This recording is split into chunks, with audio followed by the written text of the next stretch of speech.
April 18, 2014. Cape Canaveral. A SpaceX Falcon 9 rocket ignites, its engines tearing through the humid Florida air with 9 million pounds of thrust.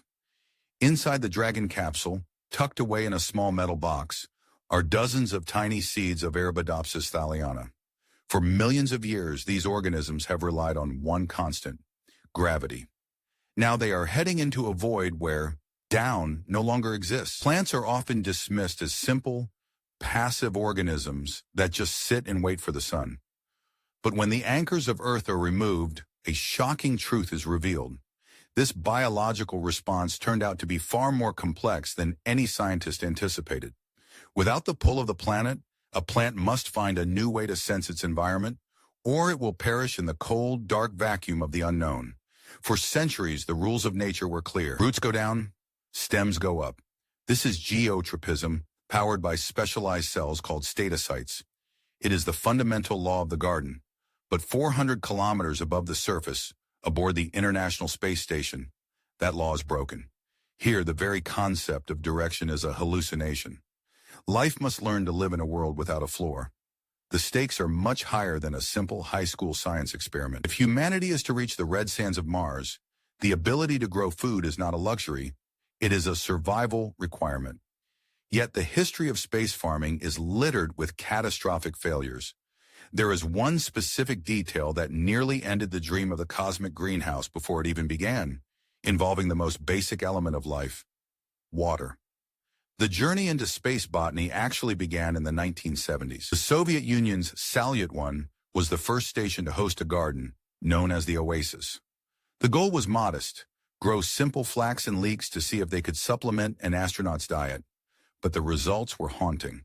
The plants grew in twisted, nightmarish shapes, sickly and pale. Within weeks, every single one had died. Soviet scientists were baffled.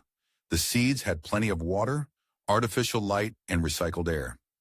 What was missing? They realized that without gravity, the convection of air, the process where warm air rises and cool air sinks, doesn't happen. The plants were literally suffocating in their own exhaled oxygen, trapped in a bubble of stagnant gas that refused to move. It was a failure of physics, not biology.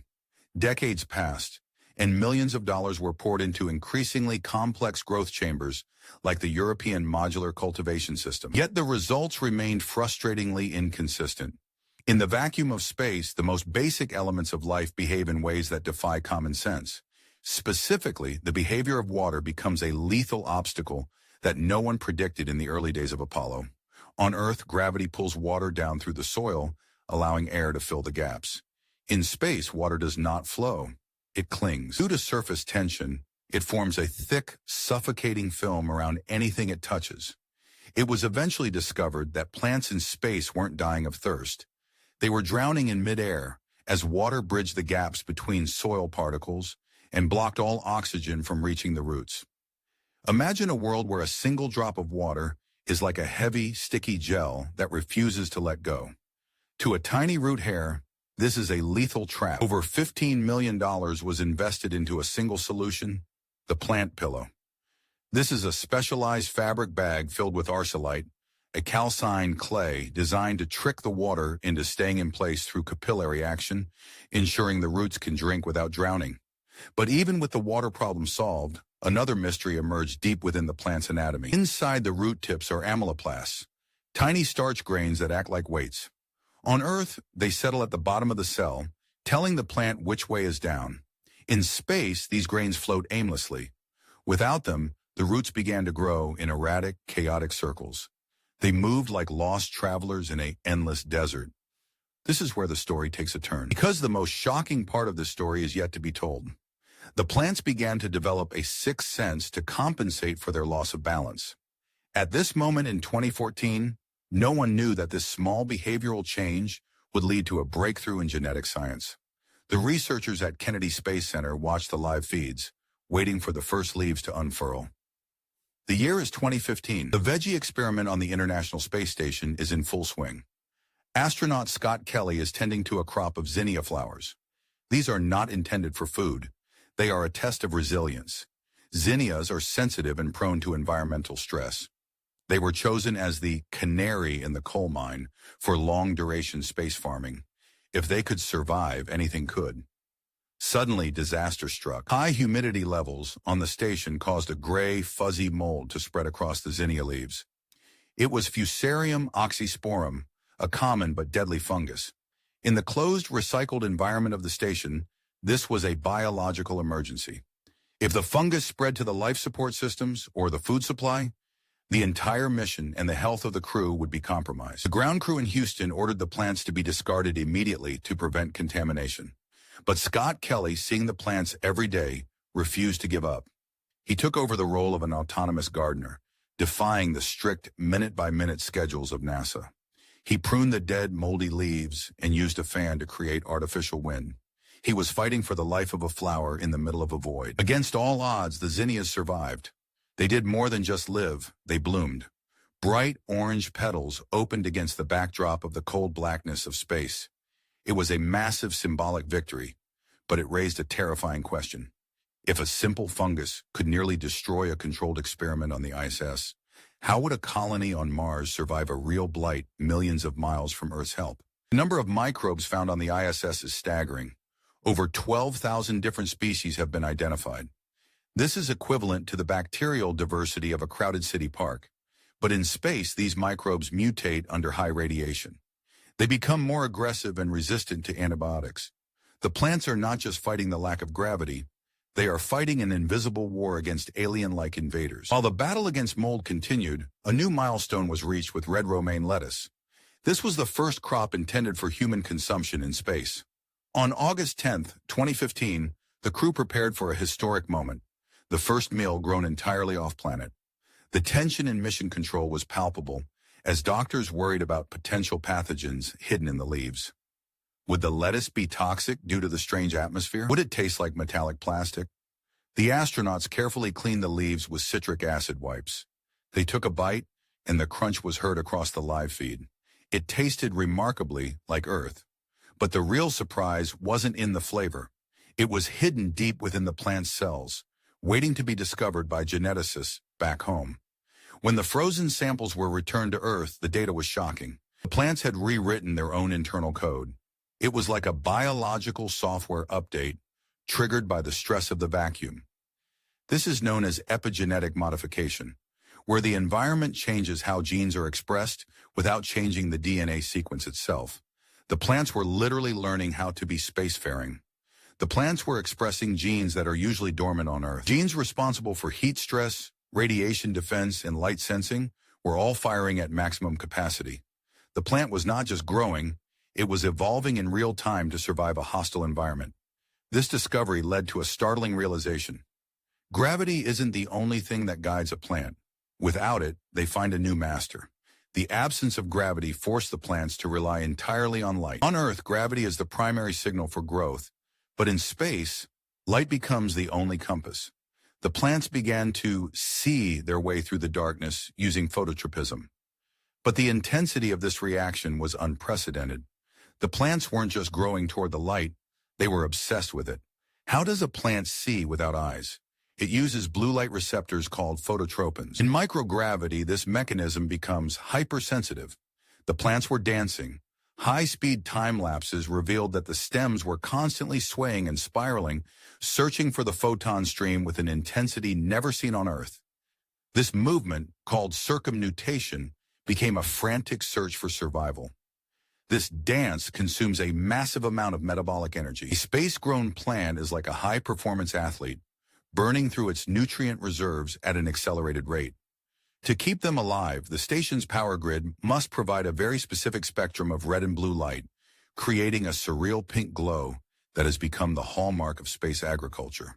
The cost of this light is immense. To grow enough food for a crew of 4 on a journey to Mars, the energy requirements would be equivalent to powering 10 average American homes. This is the bottleneck of deep space exploration.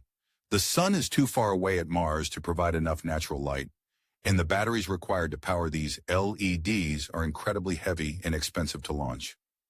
Then a breakthrough came from an unlikely place. A scientist noticed a specific type of algae thriving in the wastewater recycling system without any artificial light at all. It was feeding on the faint infrared glow of the station's machinery and electronic components. It had adapted to harvest heat. This discovery suggests that we might be able to engineer plants that grow in the dark by using thermal energy. But as the physical challenges are solved, a deeper psychological reality emerges. For an astronaut, a plant is far more than just a source of oxygen and calories. It is a vital tether to a home planet that is millions of miles away. In the sterile, metallic world of a spacecraft, the organic presence of a living thing becomes a primary anchor for mental health and stability. Psychological studies conducted on the ISS revealed a profound effect on the crew's well-being. Astronauts who spent even 15 minutes a day tending the space garden showed significantly lower levels of cortisol, the stress hormone. In the cold, recycled air of the station, the simple smell of damp soil is a powerful medicine that reminds the brain of its evolutionary origins on Earth. One astronaut described the scent of space-grown hatch chili peppers as the most beautiful thing he had experienced in 6 months. It wasn't just food, it was a sensory explosion that broke the monotony of freeze-dried meals. Without these plants, the isolation of deep space might be unbearable for the human mind, leading to depression and cognitive decline during the long transit to Mars. But what happens when we go further, beyond the protective magnetic field of Earth? Once we leave low Earth orbit, plants are bombarded by high-energy cosmic radiation. A single solar flare could deliver 1,000 millisieverts of radiation, enough to shred the DNA of any living tissue. This is the final frontier of space botany, creating a plant that is immune to the sun's wrath. Researchers are now experimenting with extremophiles.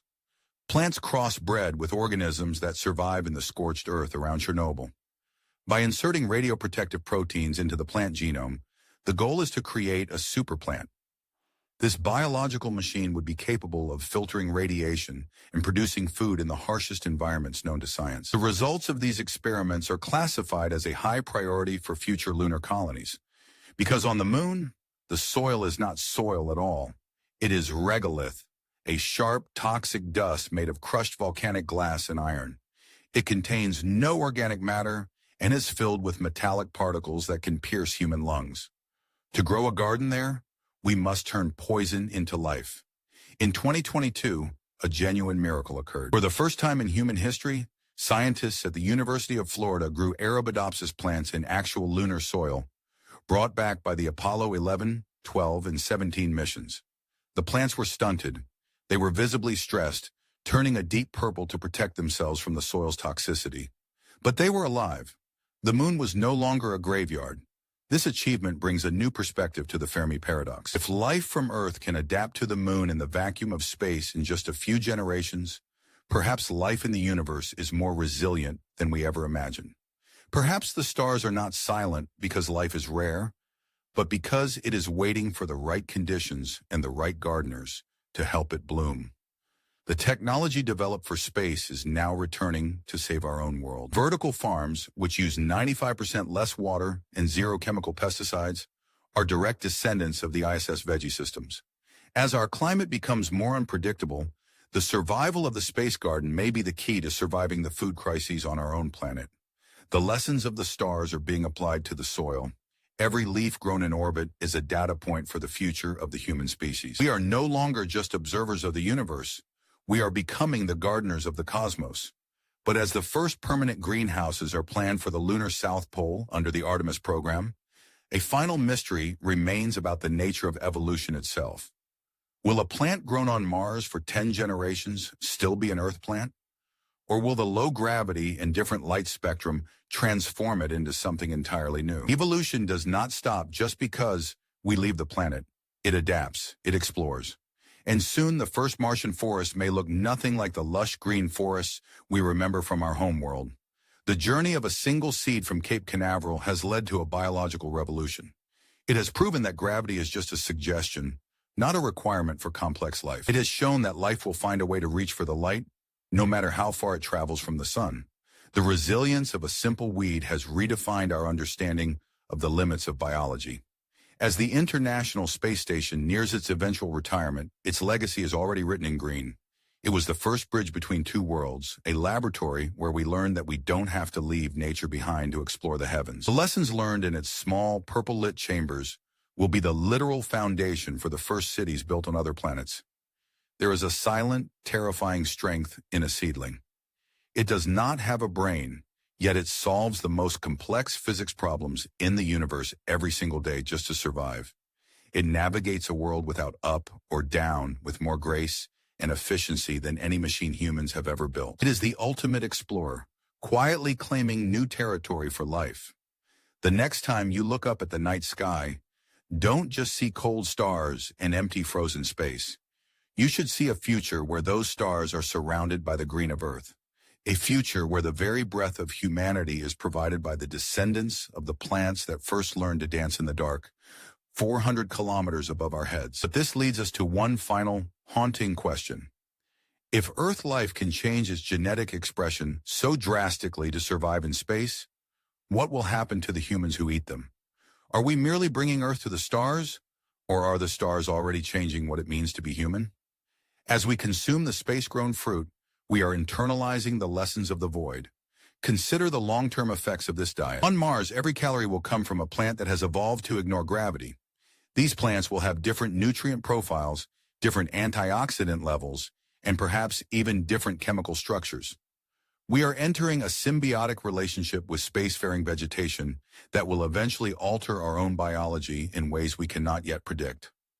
The silent revolution is not just about growing lettuce in a tin can. It is about the expansion of the biosphere itself.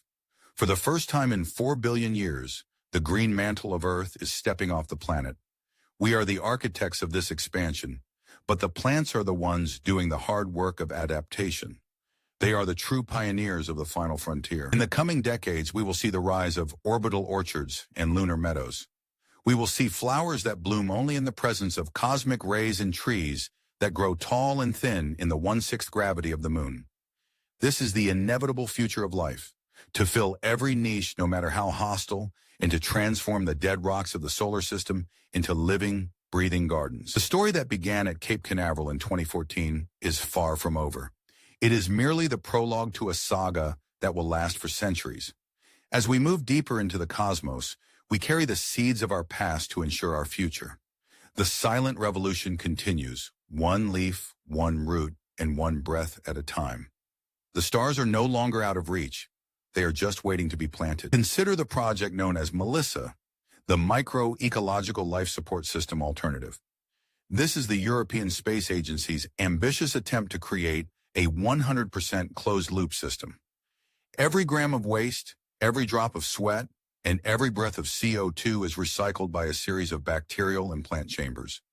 It is the ultimate test of our ability to mimic Earth's complex ecosystem in a tiny artificial box. In these chambers, scientists use spirulina algae and hire plants like wheat and potatoes